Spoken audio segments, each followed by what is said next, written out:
आज किस कक्षा में यानी कि बिहार स्पेशल किस कक्षा में हम लोग बिहार का मध्यकालीन युग से संबंधित 5 महत्वपूर्ण एमसीक्यू को देखेंगे।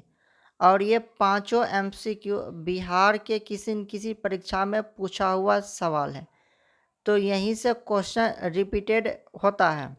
तो हम लोग बिहार के मध्यकालीन युग से संबंधित 5 इम्पोर्टेंट क्वेश्चन को देखते हैं। पहला क्वेश्चन है, निम्नलिखित में से किसने नालंदा विश्वविद्यालय को पुनः स्थापित किया था और विक्रमशिला विश्वविद्यालय की स्थापना की थी? तो इसका जो राइट आंसर होगा ऑप्शन नंबर बी होगा, धर्मपाल के द्वारा। तो धर्मपाल ने नालंदा विश्वविद्यालय की पुनः स्थापित की और विक्रमशिला विश्वविद्यालय की स्थापना भी की थी। तो ये काफ़ी महत्वपूर्ण है, इसे याद रखें। इससे जुड़ी कुछ प्रमुख व्याख्या। तो गोपाल के बाद उनके पुत्र धर्मपाल शासक बने थे। इसने नालंदा विश्वविद्यालय की पुनः स्थापित किया।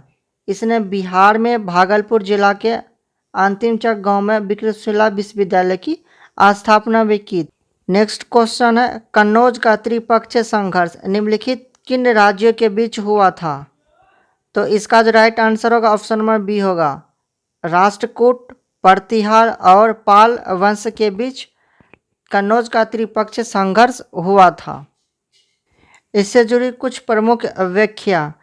तो गुज्जर प्रतिहार वंश, पाल वंश व राष्ट्रकूट वंश के विभिन्न सम्राटों में कन्नौज पर अधिकार करने के लिए संघर्ष हुआ, जो कि त्रिदलीय अथवा त्रिपक्षीय संघर्ष कहलाया। तो इसे भी याद रखें, जो कि ये परीक्षा के लिए काफ़ी महत्वपूर्ण है। नेक्स्ट क्वेश्चन है, मुंगेर जो कि अब बिहार में है को अपनी राजधानी बनाने वाला पाल शासक था। ये काफ़ी महत्वपूर्ण है। इसका जो राइट आंसर होगा ऑप्शन नंबर डी होगा, देवपाल। तो मुंगेर को अपना राजधानी बनाने वाला जो पाल शासक था वह देवपाल था। और इससे जुड़ी कुछ प्रमुख व्याख्या। तो देवपाल का जो शासन था 810 से लेकर 850 ईस्वी तक रहा था और इन्होंने राजधानी को जो है अपना मुंगेर स्थानांतरित किया था।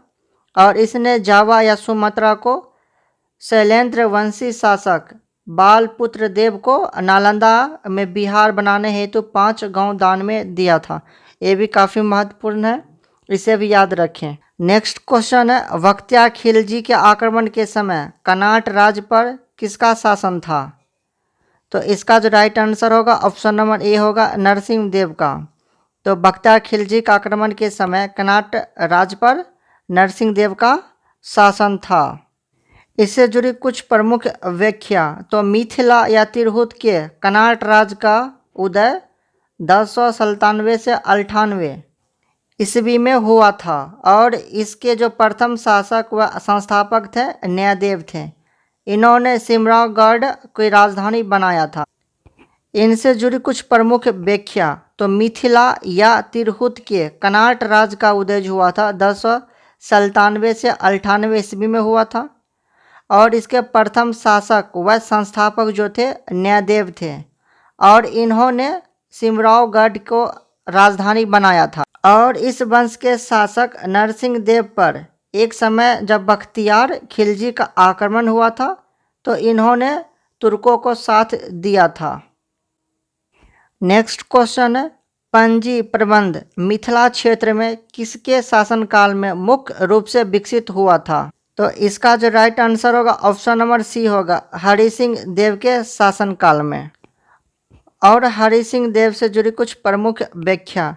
तो इसी के समय गयासुद्दीन तुगलक का बंगाल पर अभियान जो कि 1324 से 25 ईस्वी में हुआ था, यह समाज सुधारक भी था। मतलब हरि सिंह देव जो थे वो समाज सुधारक भी थे।